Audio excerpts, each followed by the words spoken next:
अभी ये तो पता चल गया कि ऑप्शन बायर क्यों लूज करता है, क्यों ऑप्शन सेलिंग वाला एज में रहता है। समझ में आया कि ऑप्शन बायर हवा खरीद रहा है, हवा खरीद के पैसा बनेगा, कि ऑक्सीजन खरीद के वो भी कोरोना में फायदा हो सकता है, यहाँ पे नहीं होगा। तो ऑप्शन सेलर को आपने देखा कि टाइम का एज मिलता है, और स्ट्रेटजीज पे जब आएंगे तो और भी ज्यादा आपको चीजें समझ में आएगी। तो चलो, अभी तक आपको कोई भी डाउट है, आपने जो भी सीखा है अभी तक, तो आप पूछिए। अभी जैसे आप बोल रहे थे तो बताइए क्या डाउट। जैसे कि सर अभी समझ लो कि हमारा कोई स्ट्राइक प्राइस हम, हाँ मान लो ये रहा, ये ऑप्शन चेन रही। हाँ 24,900 है, ठीक है। ठीक है। और हमें बाजार लग रहा है कि अभी ऊपर जाएगा, जैसे कि 25,000। ठीक है, आपको लग रहा है 24,900 चल रहा है मार्केट, और आपको लग रहा है कि बाजार यहाँ से ऊपर जाएगा 25,000। ओके, बिल्कुल। तो फिर हम करेंगे पुट सेल। आप दोनों ऑप्शंस देखते हैं अपन। हाँ। एक अपने पास ऑप्शन है कॉल बाई का। कॉल अगर मान लो कॉल बाई अब कब करना है, देखो जैसे ये एक तो है कॉल बाई करें अपन कि मार्केट यहाँ से ऊपर रहेगा। अब इसके अंदर इंट्रिंसिक वैल्यू अपन निकालते हैं इसकी, तो क्या है इसकी इंट्रिंसिक वैल्यू इस ऑप्शन की? 65 पैसे। तो इसको खरीदना तो नहीं है, समझे। अगर यही अभी मान लो इंट्रिंसिक वैल्यू 20 रुपए होती और ये 10 रुपए में मिलता, तब अपन खरीदते। तो अब अपने को क्या करना है, मार्केट लग रहा है ऊपर जाएगा तो पुट सेल करना है। अब पुट सेल आप देखो, इन एक तो इसको कर सकते हो, इसको कर सकते हो, इसको कर सकते हो। ये अब डिपेंड करेगा कि कौन से को कर रहे हो। ये थोड़ा सा ग्रीक्स डिपेंड करेगा। अभी ग्रीक्स को अपन अगले चैप्टर में लेंगे। आज मैं आपके जो डाउट्स है वो क्लियर करूंगा, और थोड़ा ये ट्रेड कैसे लेना है इसके ऊपर, मतलब कैसे बाइंग ऊपर जा रहा है तो कम हो रहा है, ज्यादा हो रहा है, उस चीज को 7-8 मिनट में अपन समझेंगे। कल मैं आपको ऑप्शन ग्रीक्स पढ़ाऊंगा, ठीक है। तो चलो आज अपन देखें। तो आप इसको भी सेल कर सकते हो, इसको सेल कर सकते हो। इसको सेल करोगे तो क्या फायदा है, देखो सिर्फ और सिर्फ आप ऑप्शन चेन देखो। अभी अगर इसको सेल करते हो 24,750 को, अगर मार्केट यहाँ से 24,750 पे क्लोज होता है तो आपको फायदा होगा या नुकसान हो सकता है? कैसे? अगर 24,700 पे क्लोज होता है, ये एक्सपायरी 21 दिन, 21 तारीख की है ना, मान लो यहाँ पे आज 19, ये बैक टेस्ट डेटा है ना, एल्गो टेस्ट पे बैक टेस्ट डेटा है। तो मान लो आज 19 तारीख है, ये 21 को क्लोज होगा, एक्सपायरी होगी। तो 24,750 पे अगर क्लोज हो जाता है ये, अभी 900 चल रहा है, आप 150 पॉइंट गलत चले गए। अगर वहीं क्लोज हो जाता है तो वहीं क्लोज हो जाएगा, तो उस दिन इंट्रिंसिक वैल्यू कितनी बचेगी इसकी? 0। तो इस 700 पे 50 पे क्लोज हुआ ये स्पॉट, मतलब ये 24,700 पे आ जाएगा। ये 24,750 पे आया, और स्ट्राइक माइनस करो 24,750 पे वाली स्ट्राइक है, कितना आया इंट्रिंसिक वैल्यू? जिस ऑप्शन की इंट्रिंसिक वैल्यू ही 0 है, तो उस दिन टाइम वैल्यू तो 0 होनी है, तो ये सारा का सारा क्या है, 0 हो जाएगा। तो ये डिपेंड, अब आगे जब अपन डेल्टा पढ़ेंगे ना, तो ये जैसे कितना पॉइंट मूव करेगा, अगर 100 पॉइंट अगर निफ्टी मूव किया तो ये ऑप्शन कितना मूव करेगा, ये कितना करेगा, ये कितना करेगा, ये सारी चीजें भी मैं आपको बताऊंगा। तो अभी समझ में आया, एज आपको पता चला, आपको एज पता चला कि ये 24,750 है, ये ओटीएम है। इनके अंदर इंट्रिंसिक वैल्यू क्या है? 0 टाइम वैल्यू है। तो ये यहाँ तक जब तक एट द मनी तक आएगा तब तक अपने को कोई भी दिक्कत नहीं है। क्यों? क्योंकि आपने देखा इन द मनी वाले ऑप्शंस के अंदर इंट्रिंसिक वैल्यू ज्यादा होती है और टाइम वैल्यू कम होती है।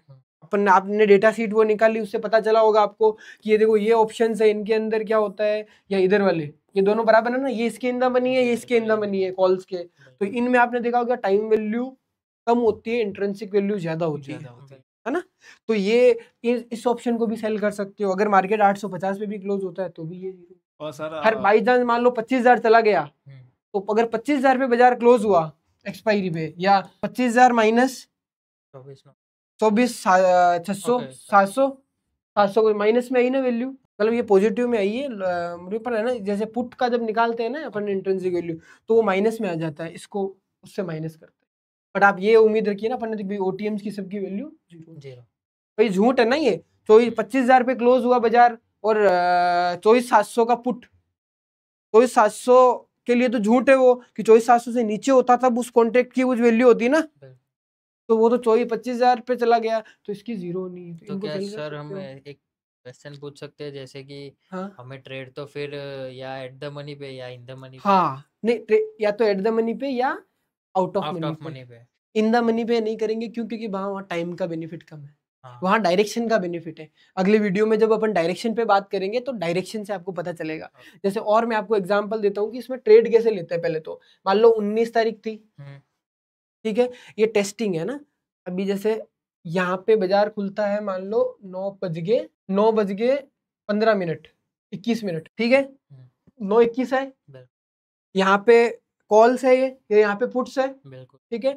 अभी 9 बज के अपन को मान लो 21 मिनट पे लगा कि मार्केट तो यहाँ से ऊपर जाएगा, तो यहाँ पे अपन ने क्या किया, कॉल बाय कर लिया 1 लॉट, ठीक है। अभी वहीं पे अपन ने क्या कर दिया, पुट सेल कर दिया। अब देखना, ऑब्जर्व करना, ये प्रॉफिट लॉस आता रहेगा इसमें, है ना। जैसे इसमें मान लो 5 मिनट का चार्ट लगा रहा हूं मैं, मार्केट कहाँ चल रहा है, 24,904 पे, ठीक है। अभी ये देखो मार्केट कहाँ पे आया, 24,901, 2 सेकेंड, अभी देखो पीछे भी आया था, 1 सेकेंड, 910 आया अभी, बिल्कुल। ये देखो कॉल तो बढ़ा ही नहीं, 904 से 910 आया, तो ये तो 11 रुपए दे रहा है प्रॉफिट, और पुट सेल कितना दे रहा है, 350। क्यों, क्योंकि ये जो कॉल है इसमें क्या हो रहा है, डीके हो रहा है, तो टाइम तो उसकी प्राइस है 105 पे सेल किया, तो ये बढ़ ही नहीं रहा है, क्यों, क्योंकि भाई इसके जो इसमें आप देखोगे 65 पैसे जो थी रियल इंट्रिंसिक वैल्यू, तो उस टाइम को तो भाई 2 दिन बाद तक जीरो होना है, तो वो अपनी धीरे धीरे वैल्यू कर रहा है कम, इसलिए अब समझे आप कॉल बाई क्यों नहीं करना है। अभी वहां देखो, अब देखो अभी बाई चांस अगर मार्केट 900 से ऊपर गया तो आपको ये देखो, यहाँ जहाँ पे ट्रेड लिया था वहीं पे ही है मार्केट, वहीं पे 904 ही है, कॉल क्या कर रहा है, लॉस दे रहा है, पुट क्या कर रहा है, प्रॉफिट दे रहा है, पुट सेल। अभी समझ में आया आपको कि टाइम वैल्यू इंट्रिंसिक वैल्यू का रोल, इसलिए बाइंग नहीं करनी है। अब किसी को समझा सकते हो कि क्यों ऑप्शन बाइंग नहीं करनी है, आप कहोगे कि भाई तू सही जाएगा तब भी ले लेगा बाजार तेरी, और मार्केट सीधा जाए साइडवेज तो जाएगा ही जाएगा, 80% तो बाजार साइडवेज जाता ही है, मोमेंटम आता है ना सीधा, तब है ना कॉल बायर्स को ज्यादा फायदा होता है। आप देखोगे जब अपन और भी ऑप्शंस पढ़ेंगे अगर वो जरा सा भी साइडवेज रहा तो कॉल बायर्स तो गए समझ लो। हाँ, अगर साइडवेज भी रहा, अगर साइडवेज टू डाउनफॉल या साइडवेज टू अप गया, तो उनमें भी उस सिचुएशन में भी लॉस ही है। देखो अभी टेस्टिंग करते हैं, अभी देखो, अभी अगर बाई चांस अगर मार्केट है यहाँ पॉजिटिव गया, अब देखो बढ़ा ना ये, अब देखो 16 पॉइंट बढ़ रहा है, प्रॉफिट है, बट ये 4 रुपए दे रहा है, रुक गया, 1000 रुपए दे दिए, बिल्कुल रुक भी नहीं पाएगा। अब ये तो डर गए ना आप अभी आपको सिर्फ और सिर्फ मैं बैक टेस्ट डेटा दिखा रहा हूं, तब आपको ये लग रहा है। आप मुझे ये बताओ, आप फील करो थोड़ा सा, ये ट्रेड लिया हुआ होता और आप सोचते यार मैं तो सही गया जा रहा हूँ फिर भी पैसा नहीं मिला, आप निकल जाते थे मैं डर के मारे। और यहाँ पे आप देखो, यहाँ पे अगर अपने साइड जा रहा है तो ठीक है, नहीं जा रहा है तो भी अपने को कुछ ना कुछ मिल रहा है, तो अपनी साइकोलॉजी क्या है, सही है। बाजार में साइकोलॉजी भी नाम की एक चीज होती है, ठीक है। चलो आज मैं थोड़ा सा आपको रिस्क मैनेजमेंट के बारे में पढ़ा देता हूं कि रिस्क मैनेजमेंट क्या है, ताकि आपको और आइडिएशन हो। जैसे देखो रिस्क मैनेजमेंट क्या है, रिस्क और मैनेजमेंट नाम से पता चल रहा है कि अपना जो भी घाटा नफा है उसको कंट्रोल करना। जैसे आपने कहा कि मेरे परचून की दुकान है, तो रिस्क मैनेजमेंट क्या होगा आपके यहाँ पे कि भाई मान लो मेरे पास ₹1,00,000 की बिक्री हो रही है, तो मैं जो भी एम्प्लॉय लेके आऊंगा वो 20,000 रुपये तक लेके आऊंगा, मेरे किराया है वो 20,000 रुपये रखूंगा, 50,000 रुपये मान लो नेट प्रॉफिट मतलब बचा है, तो अब आपको क्या होगा, यार मेरे 10,000 रुपये बच रहे हैं, तो मैं काम करता हूँ कि जो 20,000 रुपये पे जिसको रखा है उसको मैं अब ना रखूं, मैं खुद ही करूं या कुछ ना, तो ये रिस्क ही मैनेज कर रहे हो अपना। अभी मान लो आपने चावल खरीद लिए, गेहूं खरीद लिए, मतलब तो उसमें आप रिस्क मैनेज कैसे करोगे कि भाई आप जैसे आपने चावल एक जगह 70 रुपए किलो पे मिल रहे हैं, आप वहां पे ये बताओ 1000 टन क्यों नहीं खरीद रहे, क्योंकि वहां पे ज्यादा रिस्क हो गया ना आपका। आप उतना ही खरीदोगे जितना आपके पास बजट है, जितना आपके पास कैपेसिटी है होल्ड करने की, स्टोर करने की। स्टॉक मार्केट में ट्रेडिंग में रिस्क मैनेजमेंट क्या है कि भाई कितना खरीदना है, कितना बेचना है, ये कैसे पता चले, तो उसको हम रिस्क मैनेजमेंट बोलते हैं। जैसे 1,00,000 रुपए है मान लो आपके पास, तो मैंने क्या बोला, जैसे एग्जांपल लेते हैं, मैंने अभी आपको क्या बोला कि रिस्क मैनेजमेंट का ही खेल है सारा का सारा। ये जो चार्ट वगैरह है ना, ये तो सिर्फ छलावा है। कैसे, मैं एग्जांपल के रूप में आपको बता देता हूँ, लो एकदम श्योर एग्जांपल है। आपने बस एक लाइन खींच दो, मैं कह रहा हूँ सिर्फ एक लाइन, कोई एनालिसिस नहीं, कोई कुछ नहीं आता, कोई कुछ नहीं पढ़ा, मैंने तो एक लाइन खींच दी, इसके ऊपर जाएगा तो मैंने तो खरीदना है। तो यहाँ पे मान लो ऊपर गया, बेच खरीदा, और यहाँ पे स्टॉप लॉस, इसके नीचे आया तो मुझे बेचना है, यहाँ पे आया मैंने बेच दिया, इसके ऊपर आया निकाल दिया, यहाँ पे आया तो तब भी फिर देखोगे आप मैं प्रॉफिटेबल रहूंगा। मैंने क्या किया, सिर्फ और सिर्फ रिस्क मैनेजमेंट कि मान लो यहाँ पे 1 लाख का मैंने खरीदा, तो यहाँ से ऊपर गया तो 2% बढ़ गया तो 2000 रुपये मिल गए। अब यहाँ से आया तो मान लो 1% लॉस दिया तो 1% अभी भी पॉजिटिव हूँ, तो निकलना। रिस्क मैनेजमेंट को समझ रहे हो आप? वो कैलकुलेशन रिस्क मैनेजमेंट है। और ऑप्शन सेलिंग और ऑप्शन हेजिंग से वो कैलकुलेशन, वो रिस्क मैनेजमेंट अपने आप आता है। आपने एक चीज ऑब्जर्व कर रहे हो क्या, जब बाजार अपने यहाँ पे जाएगा तो फिर भी अपने को पैसा मिलेगा, तो वो एक रिस्क मैनेजमेंट हो गया। अभी आपने छोटे छोटे इक्विटी के ट्रेड्स किए हैं कभी इंट्राडे में? किए हैं थोड़े बहुत। आपको पता चला कि वहां पे मेनली 10 में से 4-5 बाजार टाइम तो बाजार आपके वहीं पे ही रह रहा था, अब वहां पे भी पैसा बनेगा। ये चीज ऑब्जर्व करके बता दी ना मैंने यहाँ पे। तो ये यहाँ पे रिस्क मैनेजमेंट का रोल होता है। अब आज आपको क्या करना है, आज आपको बैक टेस्ट करके आना है। ये एल्गो टेस्ट पे जाना, सिमुलेटर पे जाना यहाँ पे, और बैक टेस्ट करना। यहाँ पे कोई भी आप जैसे ये कर सकते हो, जैसे मान लो 18 तारीख को आपको बैक टेस्ट करना है, क्लियर कर दिया। अब 18 तारीख को कब करना है, जैसे चार्ट में गए, निफ्टी में गए आपने, जैसे 18 तारीख है, ये 18 तारीख है, नो डाउट ये है 18 ना। मान लो यहाँ पे आपने कहा कि मार्केट यहाँ से नीचे जाएगा, ये कैंडल कितने 9:45 पे बनी है, ये अपना जो सेटअप है वो आ गया। 9:45 पे बनी है, तो मतलब ये 10:15 पे क्लोज हुई है। तो 10:15 पे अपन जाते हैं, 18 तारीख हो गई। ये यहाँ से आप टाइम सेलेक्ट कर सकते हो, 10:15 गए आप। अब यहाँ पे आपने वहां से क्या लग रहा है कि मार्केट यहाँ से नीचे जाएगा, तो आप या तो पुट बाय करते, बिल्कुल, और मैंने क्या कर दिया, अभी सिर्फ और सिर्फ एट द मनी पे रिसर्च कर रहा हूँ। कल की क्लास में जब मैं ग्रीक्स बताऊंगा तो आपको पता चलेगा कि कौन सी स्ट्राइक प्राइस को सेलेक्ट करना चाहिए। अभी ये एक एग्जांपल लेते हैं, तो चलो चालू किया, वहां पे प्राइस देख लेना, बाजार कहाँ चल रहा है, 24,988। ये चलो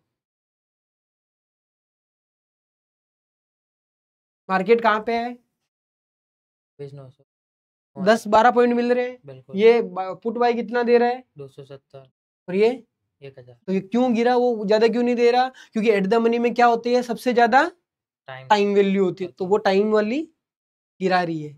इंट्रिंसिक वैल्यू भाई क्या करे अपना, तो टाइम वैल्यू से सर जो बाजार अपने फेवर में भी जा रहा है तो टाइम वैल्यू उसको घटा देगा। हाँ, अभी जैसे फेवर में भी जा रहा है भाई, जैसे 123 रुपए है, ठीक है, ये 130 रुपए में इंट्रिंसिक वैल्यू तो थोड़ी सी तो फर्क डाल रही है भाई। ये 988 से 16 रुपए आया, 16 रुपए गिरा, तो इंट्रिंसिक वैल्यू तो थोड़ी बढ़ी, पर उससे ज्यादा तो इसके अंदर टाइम वैल्यू है ना जो गिरनी है एक्सपायरी के साथ।